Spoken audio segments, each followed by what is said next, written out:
Hello guys, good day everyone. How is everybody? Welcome po sa aking channel. Today's menu guys is a prawns with mixed vegetable. Stir fried lang po ito guys. Very quick and easy. Ngayon po ako magpapainit po ng ating kawali. At tayo po ay magigisa lang. Sandali lang po ito. Mabilis lang po ito eh. At meron po tayo ditong prawns. Ang ating prawns po guys ay peeled na po siya guys, no? Kasi ang jowa ko, pag ako bumili ng hipon, ipagpipil ko pa po siya guys bago niya makain.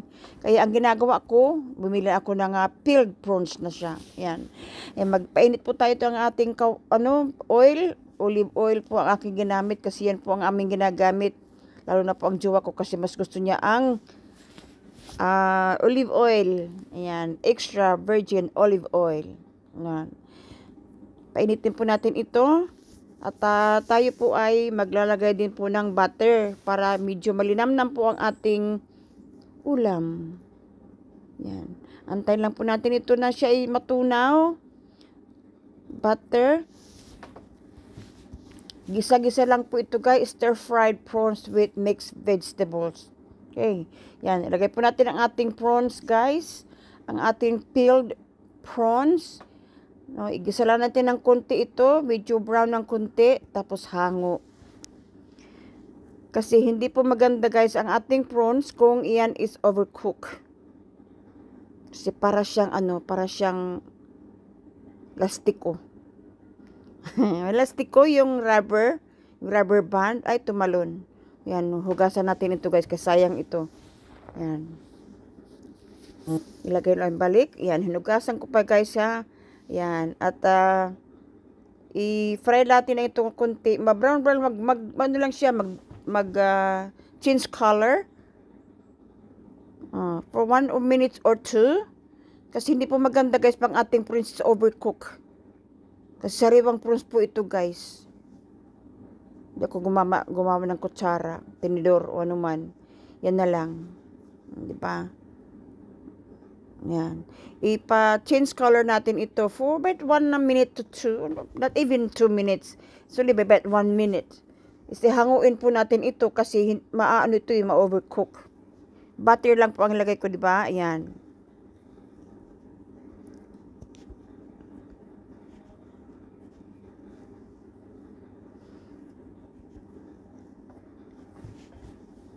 Ayan. At hanguin natin guys ito. I-put aside natin ito tayo magigisa ng ating mga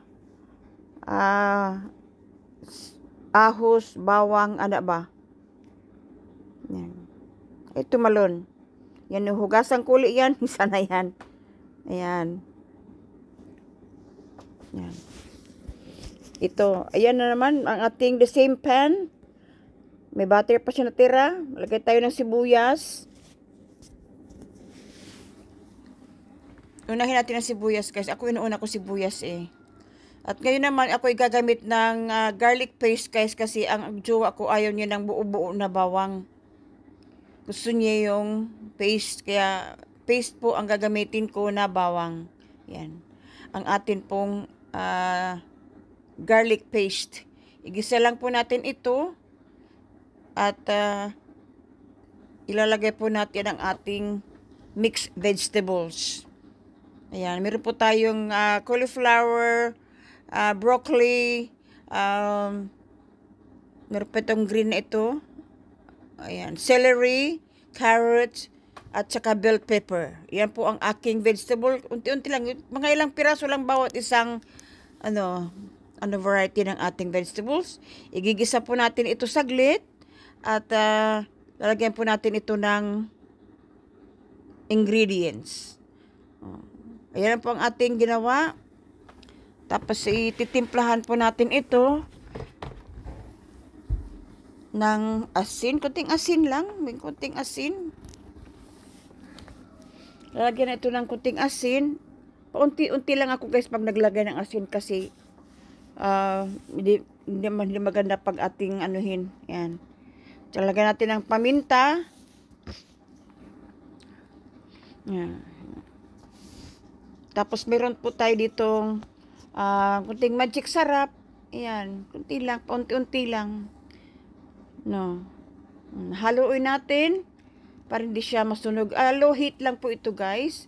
Tapos maglalagay tayo ng half cup of water muna. Half a cup of water para maano lang po ang ating vegetables. At meron po tayo ditong white wine. Lagyan po natin ng white wine. Ito po ang twist nito, guys. Napakasarap. Maganda, guys, ang seafood sa white wine. Yan, lagyan natin mga isang tablespoon ng white wine. Halo natin. So, lagyan pituin natin, guys, ng ang atin pong black, dark po ito nilagay ko, guys, sa dark soy. Natin isang kutsaritang dark soy at meron po tayong oyster sauce. Ayan. Haluin natin po, guys, ito. Dark soy po nilagay ko. Isang kutsara lang na dark soy, isang kutsarita nga lang. Nagtalo na yung aking mga vegetables.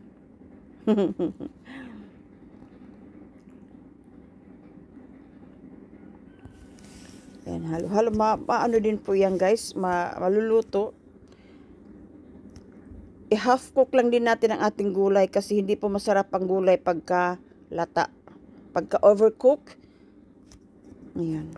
Ngayon, balik natin po, guys, ang ating prawns. Yung ating na pan-fried na prawns. Atin po siyang ibabalik. Ihahalo po natin sa ating gulay.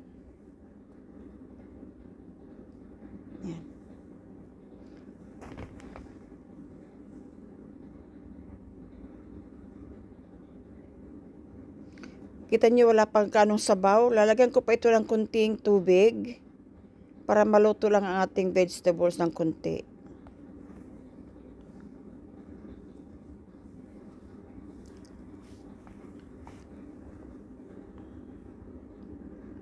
Hindi maganda, guys, kasi pag maraming sabaw. And yet gusto niya ng may sauce, of course. At ito na nga po, guys, ang atin pong stir-fried prawns with mixed vegetable. Quick and very easy. Yan, napakasarap nito, guys. Try nyo rin pag merong time. Yan, nukas po, guys. Nakita naman, pati paglukso ng aking prawns, nakita nyo rin. No? Yan, very tasty po. Ang nakapagpasarap po dyan, guys, ang ating wine at ang ating barbecue sauce. Ayan. Very, very quick and easy process. Stir-fried prawns with mixed vegetables. Very yummy, guys. No? Thank you, guys, for watching.